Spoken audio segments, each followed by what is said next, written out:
It's time for another round of Who's That Billionaire? The game show where I share an iconic quote and you tell me which billionaire said it. Today's subjects are all involved in the tech world. Elon Musk, Peter Thiel, and Lysandre Pokémon. Let's get started. Round 1. The vast increase in welfare beneficiaries and the extension of the franchise to women have rendered the notion of capitalist democracy into an oxymoron. Thiel. That gem was written by Peter Thiel in an essay published by the Cato Institute in 2009. Round 2. People can be divided into two groups, those who give and those who take. Lysandre. That one came from Lysandre Pokémon in a deranged speech he gave in 2013 to a couple of teenagers who happened to visit a cafe he owns. Round 3. If somebody is getting stuff done, then great. I love them. And if they are not, then I do not like them. I do not love them. Elon Musk. Yeah, Elon Musk said that in a meeting with Twitter employees in 2022, after he bought that trash heap, but before he set it on fire. The leaked transcript was published by Vox. Round 4. Do you wish for world peace and happiness all the time? Are you sure? Lysandre. That was Elon Musk again, or at least I think he said it. The quote appears in a collection of Musk quotes published by Politico, but I couldn't trace the origin. Round 5. There is a point where no corruption can be a bad thing. It can mean that things are too boring. It's Musk. Musk again? Peter Thiel.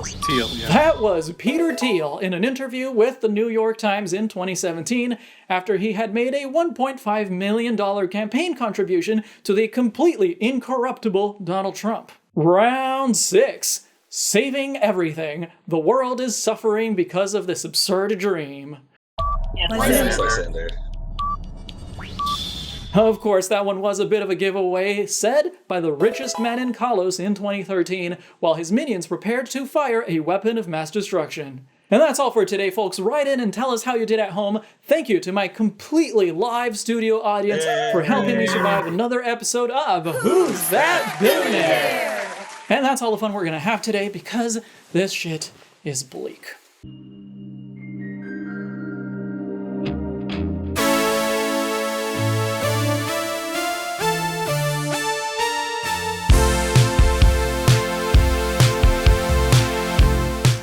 Before we go any further, I want to give a content warning that this video mentions slavery and sexual assault. There are no graphic descriptions, but it's really dark. I'll let you know when that's coming up and how much to skip ahead. And of course, because this video is about Lysandre, there will be discussions of genocide and eugenics, and if you're not comfortable with that, this video may not be for you. With that out of the way, since the start of this year, the news has been giving me flashbacks to Team Flare. It occurred to me how the villain of a video game from 2013 felt very 2025. So I picked up Pokémon X and Y again to refresh my memory, and I discovered that Lysandre is much worse than I remember, and that he is a dead ringer for modern Silicon Valley. Let me give a quick synopsis of Lysandre's arc for those who may not remember it that clearly.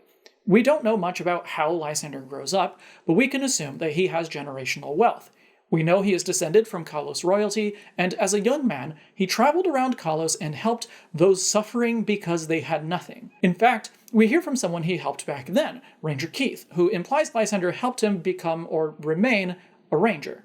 The timeline is unclear, but at some point Lysandre also starts Lysandre Labs, where his team of scientists and engineers develops the Holocaster, which is a combination videophone and social media that uses holograms. People can call each other directly or receive public messages and news bulletins, and the device is useful enough that, according to Professor Sycamore, Lysandre is able to support trainers and Pokemon research with some of the profit from the Holocaster. Since Lysandre and Sycamore are old friends, we can assume this means Lysandre funds Sycamore's work. At first, Lysandre writes in a journal entry, people were grateful for his help, but eventually they began to take my help for granted and demand more and more.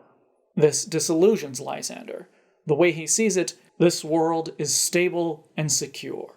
But this security means that the population of people and Pokemon continues to increase unabated. But there is a limit to the amount of money and energy the world is capable of producing. The way I interpret this musing is that Lysandre is correctly pointing out that even if things are good and stable now, a mindset of endless growth will inevitably lead to disaster. But while I would say that this means we need to change this mindset in order to ensure that human life is sustainable, Lysandre's takeaway is very different. Either everything is lost, or only a handful are saved. This is something best not left to man.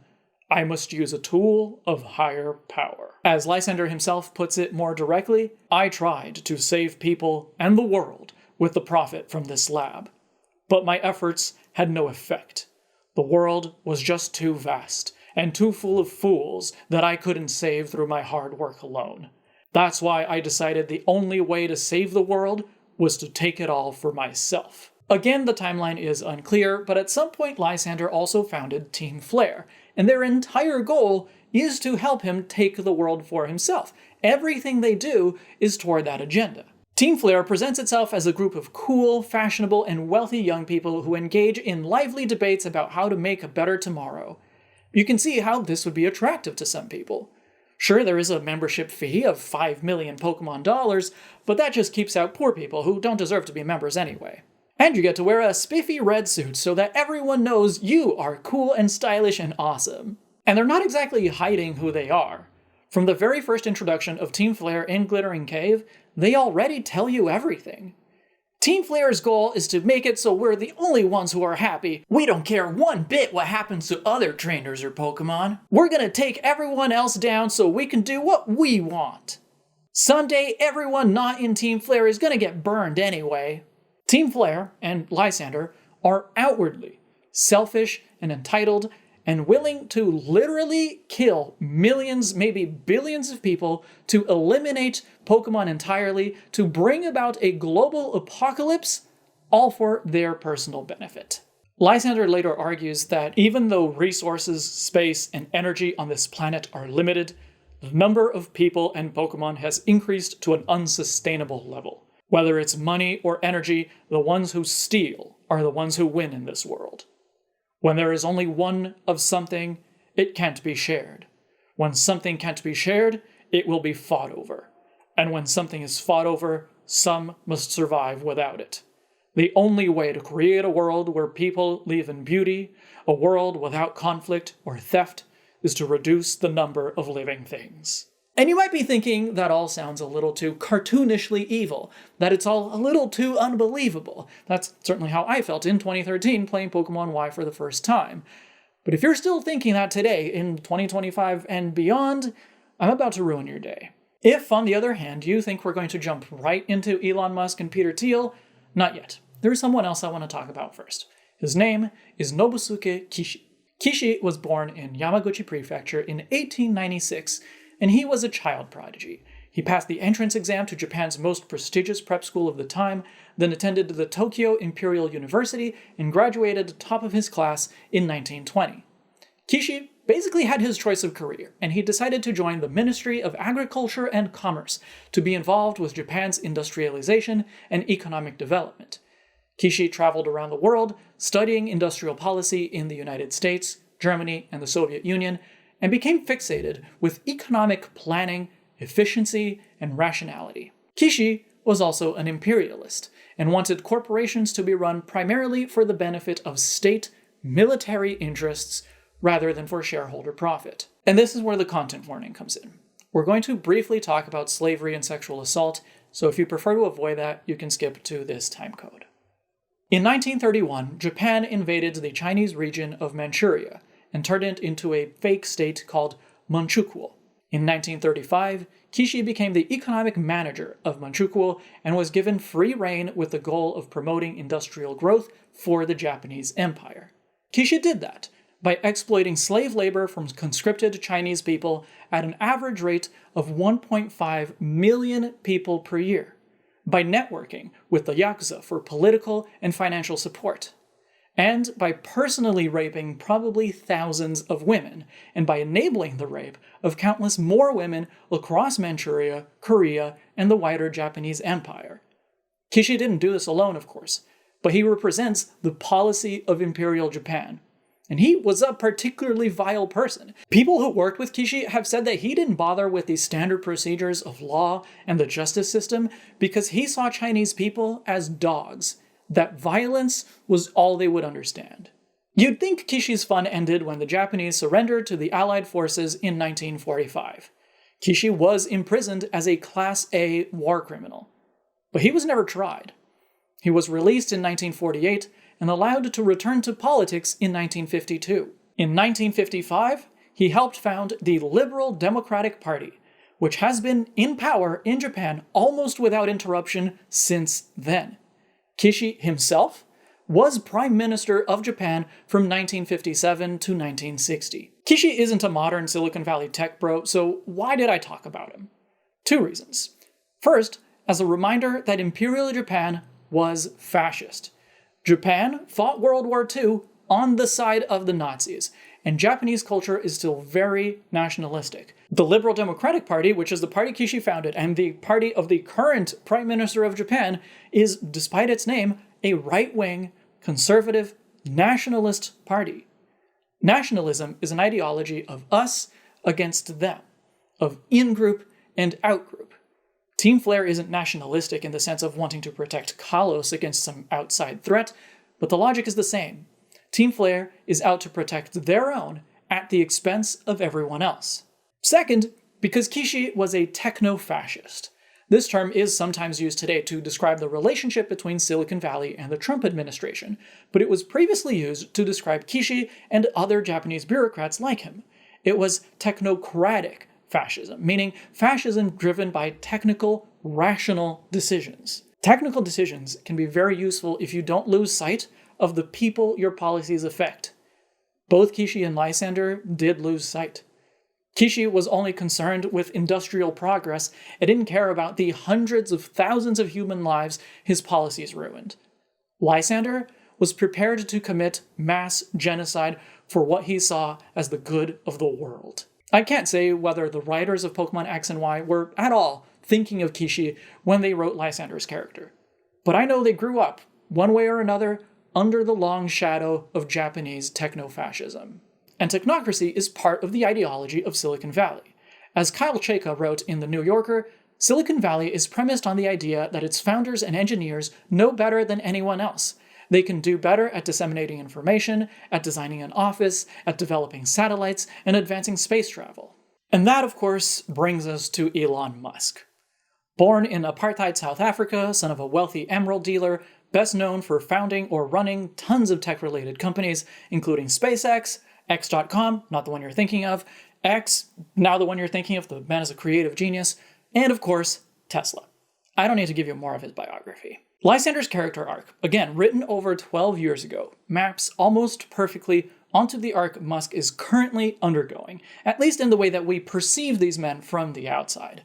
10 to 15 years ago, Musk was broadly seen as a visionary tech leader, someone who wanted to revolutionize the world of transportation by making electric cars that were better, cheaper, and more stylish than any other car. He was a champion of sustainable technologies, an altruist, using his wealth for the good of the world. He made an appearance on The Big Bang Theory where Howard Wolowitz fawns over him with adoring praise. Back then it was seen as, at worst, a cringy cameo, but watching the scene now makes my stomach turn. Elon Musk serving Thanksgiving dinner at a homeless shelter? I don't think so. Musk has gone from a darling of the Democratic Party to Donald Trump's first buddy. Why that happens is, as with everything, complex. But there is a moment that stood out to me in the context of Lysandre. In August of 2021, Joe Biden put together a summit on electric vehicles, inviting the CEOs of all the biggest car companies in the US, but not Tesla. According to an article in The Telegraph, Mr. Biden later pointedly refused to mention Mr. Musk or Tesla when referencing the electric car revolution, instead congratulating General Motors for leading the way. By January 2022, Mr. Musk was calling Mr. Biden a damp sock puppet in human form, and accusing him of treating the American public like fools. In March of 2022, after decades of voting Democrat, he publicly endorsed the Republican Party.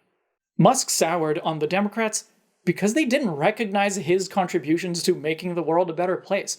That feels very in line with the sentiments Lysandre expressed in that journal entry. Twitter is another piece of it.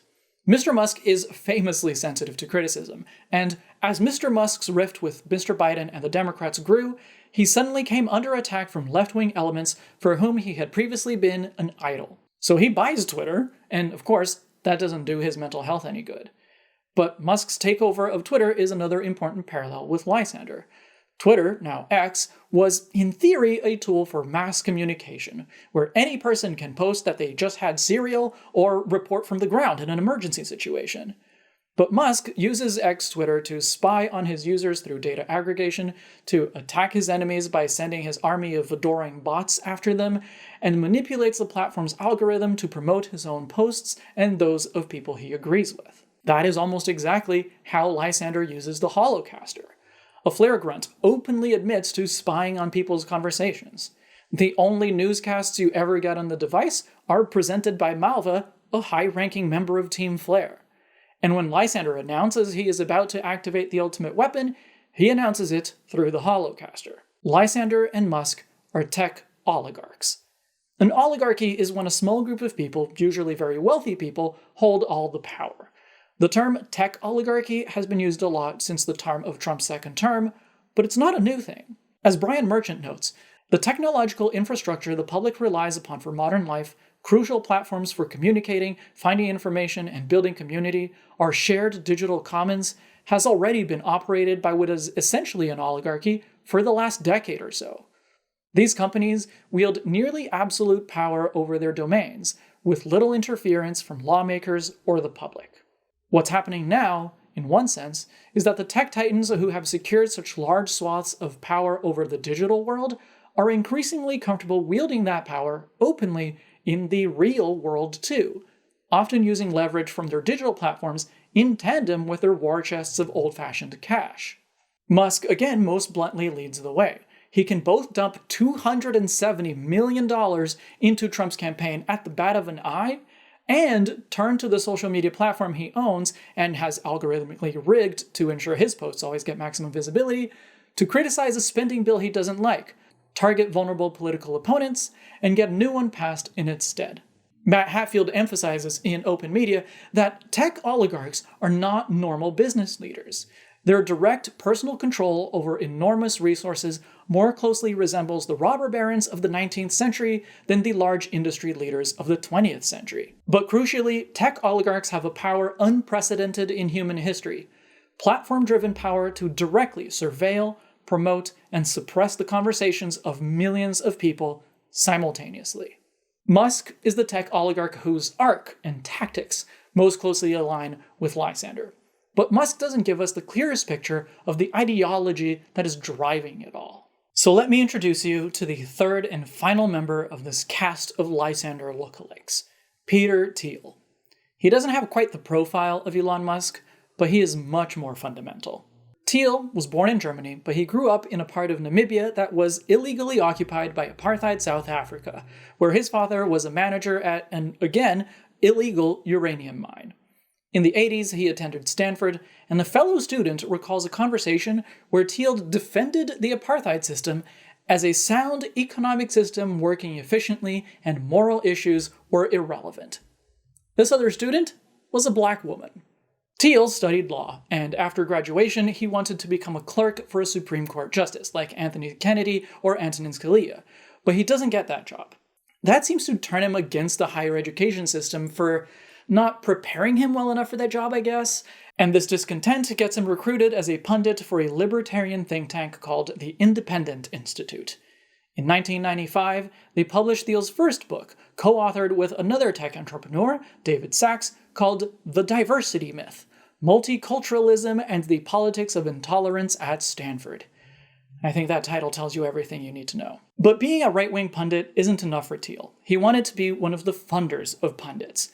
He starts a hedge fund with the help of his family, because this is absolutely not a middle-class man, and his investments eventually lead him to join forces with Elon Musk to found PayPal. PayPal gets sold to eBay in 2002 for $1.5 billion in eBay stock.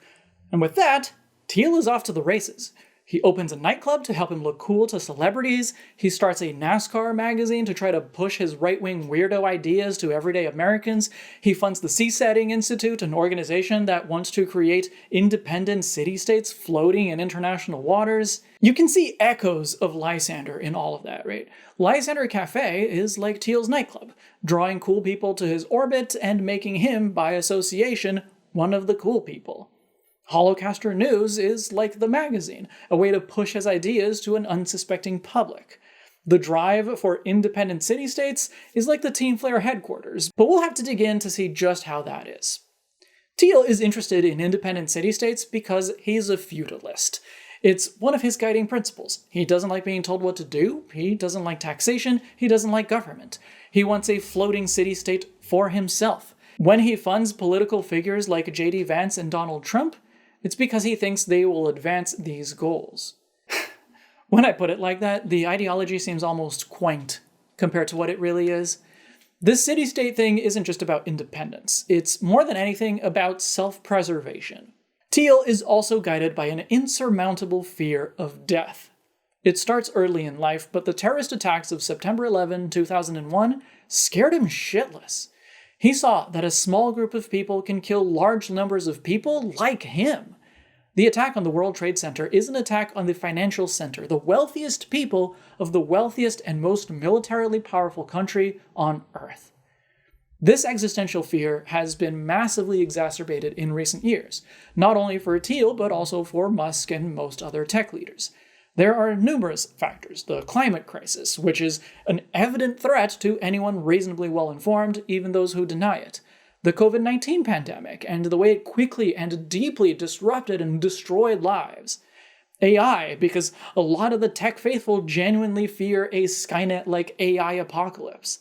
And let's not forget the heightened tensions between nuclear powers. These are very scary times for everyone. You should probably be scared. I am. But there are different ways to respond. Silicon Valley has chosen accelerationism. According to Sarah T. Roberts and Mail Hogan, accelerationism proposes that we collectively let things unravel to their full extent, socially, politically, economically, environmentally, by stoking rather than seeking to mitigate the forces that drive us toward devastation. In the accelerationist imaginary, the future is not about harm reduction, limits, or restoration. Rather, it is a politics of driving toward an endgame of the totalizing undoing of capitalism by capitalism. In sum, what accelerationism as a political philosophy offers its adherents is a profoundly nihilistic view that suspends any hope in the ability of humans to intercede meaningfully in the world as it is. Instead, it hangs its hopes on an end times of its own, awaiting a sort of secular rapture that compels acolytes to not only await, but celebrate the inevitable unraveling of the social order and collapse of the world as we know it. To put it bluntly, write Naomi Klein and Astra Taylor, the most powerful people in the world are preparing for the end of the world, an end they themselves are frenetically accelerating. If we are to meet our critical moments in history, we need to reckon with the reality that we are not up against adversaries we have seen before. We are up against end times fascism, a final refuge for those who find it easier to celebrate destruction than imagine living without supremacy. There are different specific approaches to this.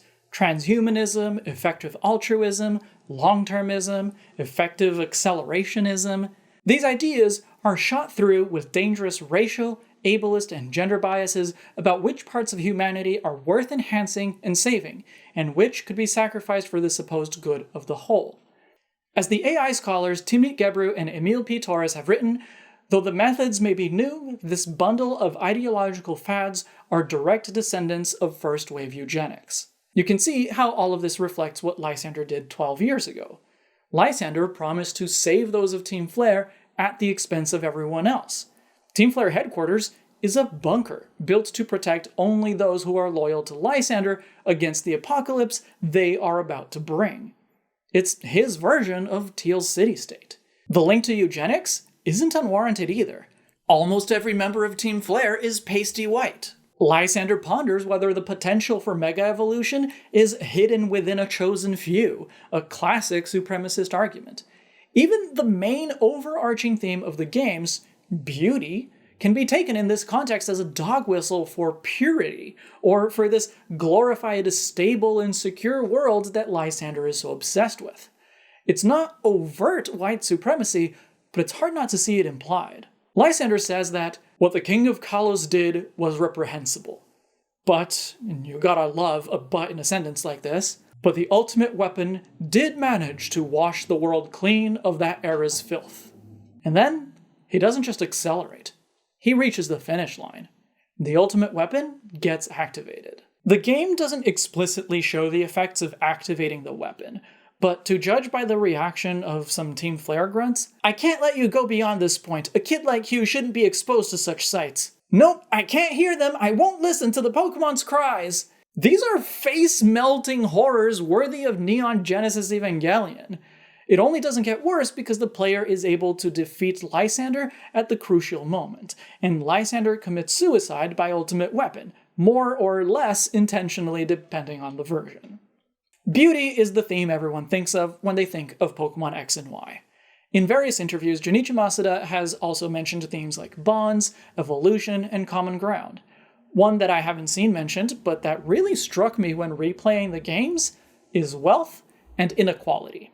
When the player and Shauna visit Parfum Palace, the gatekeeper says they charge a steep entrance fee because the owner of the palace follows the school of thought that you can never have too much money. Yeesh, this is how the rich get richer. It's not exactly subtle, and servants inside Parfum Palace reinforce it. The owner of this palace only inherited it, you know. It's not as though he earned it. Just because the parents were great, it surely does not mean that their children will also be great. In fact, the opposite is often true. Team Flare is always after money. When you meet them in Glittering Cave, a grunt tells you that if we can restore fossils, we can make some good money.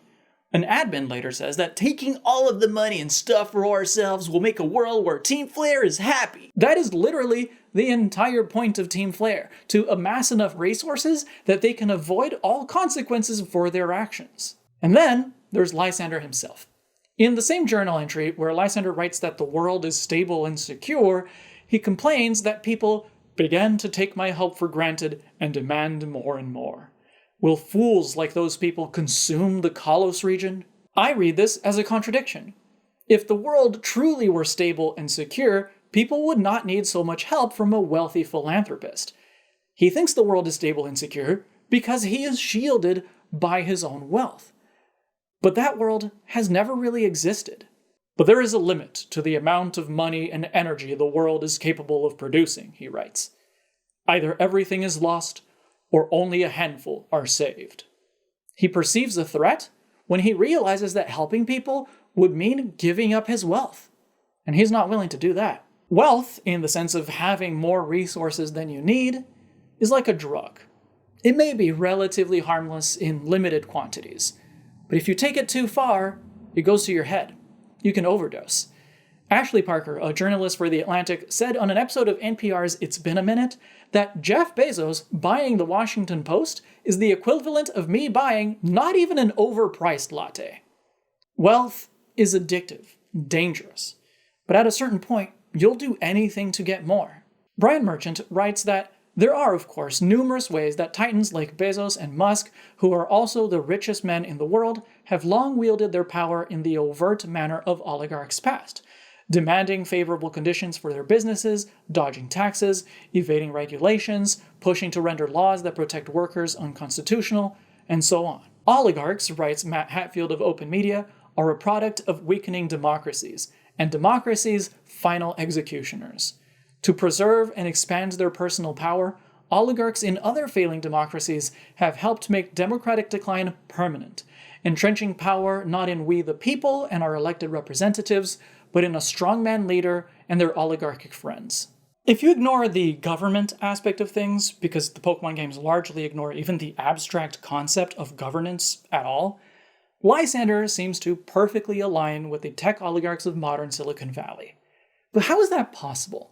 Was it really foreseeable 12 years ago that sooner or later we would end up here? Well, in August of 1998, when the dot-com bubble was still called the dot-com boom, a journalist named Michael Malone wrote an article titled, "Forget Digital Utopia. We could be headed for techno-fascism." Great revolutions seem to provoke absolutist fantasies and delusions of human perfectibility. And hidden behind all the talk of perfecting mankind are the screams of those deemed unworthy. William Shockley, co-inventor of the transistor, was one of the smartest men who ever lived, but his brilliance only drove him deeper into his obsession with eugenics, most famously with the genius sperm bank. Eugenics? Check. Libertarians are perfect candidates for techno-absolutism because mass customization and PC proliferation play to their love of anarchy, and the billions of hiding places on the net fulfill their dream of a playground without grown-up authority. Libertarianism and avoiding government oversight? Check. Does any reader of this article intuitively sense that everything is getting better thanks to the technology revolution? More likely, the most you can claim is ambivalence. Thanks for letting me work at home and adding a couple of years to my life expectancy, but could you also let me keep a few scraps of privacy? The death of privacy? Check. Mass movements become murderous when they absorb their own contradictions. The descendants of Bavarian tree huggers, after all, built the slick, mechanistic killing machine of the Third Reich. The atheistic Soviet called upon the deity of Mother Russia to justify the liquidation of internal enemies. And it was the coffee-drinking intellectuals of the Sorbonne who ended up creating the peasant-run charnel houses of Vietnam and Cambodia. Rationalized mass murder? Check. Malone's article, although very engaging, is far from perfect. But remember, it was published in 1998, 27 years ago. All of these concerns have been out there from the beginning. They just weren't heeded. I would be surprised if this was something the writers at Game Freak were intentionally putting into the game, but who knows. Lysandre only chose Team Flare, Calum says in Victory Road. You and I chose everyone but Team Flare. But since our positions forced our hands, you can't really say any of us were right. So maybe, if both sides have something to say, it's best to meet halfway. I'm sorry, Calum, but that is not the right takeaway. You can't meet halfway with genocidal, eugenicist, apocalyptic maniacs. As Naomi Klein and Astra Taylor write, Musk's drive for humanity to become multiplanetary is made possible by his inability to appreciate the multi-species splendor of our only home. Evidently uninterested in the vast bounty that surrounds him, or in ensuring Earth can continue buzzing with diversity, he instead deploys his vast fortune to bring about a future that would see a handful of people and robots eke out survival on two barren orbs, a radically depleted Earth and a terraformed Mars. To bet against the future on this scale is to betray on the most basic level our duties to one another, to the children we love, and to every other life form with whom we share a planetary home. This is a belief system that is genocidal at its core and treasonous to the wonder and beauty of this world. Our task is to build a wide and deep movement, as spiritual as it is political, strong enough to stop these unhinged traitors. A movement rooted in a steadfast commitment to one another, across our many differences and divides, and to this miraculous, singular planet. We may not agree on what a perfect world would look like, but to paraphrase activist Adrienne Marie Brown, if you are alive and you intend to continue living on this planet, then we are on the same side. The oligarchs who want to run and ruin our lives have, like Lysandre, made peace with mass death. They are treasonous to this world and its human and non-human inhabitants. Or, as Shauna puts it more succinctly, even if there's only a little bit of something, it's still best to share it. Callum's quote kind of reminds me a little bit of the Democrats. They're very complacent with everything that's happening, and it is in part because they agree. A lot of the things that the Republicans are doing that are an exploit of their power are the same policies that also help the Democrats. If you're in a world that is built and designed to benefit you, then you're not as eager to change it. Yeah, the system won't dismantle itself. Yes. I'll admit that was a tough one to research. It's really bleak. But I highly recommend you read the article by Naomi Klein and Astra Taylor that I quoted from extensively in this video, and that's after I cut a whole bunch of quotes that I wanted to include. The article is called The Rise of End Times Fascism. It was published in The Guardian in April of this year, 2025, and it's available for free. The Guardian doesn't have a paywall. The link to that and all my other sources is in the description of this video. If you think this video is worth a financial contribution, you can send me a donation through Ko-fi. A heartfelt thank you to those who have continued to support my work, even though I've been posting very sporadically. Special shout out to Null, who was able to get me access to that Michael Malone article that became a whole section of the video on its own. Thank you for watching. I hope you enjoy Pokemon Legends ZA or ZA, and I'll see you in the next chapter.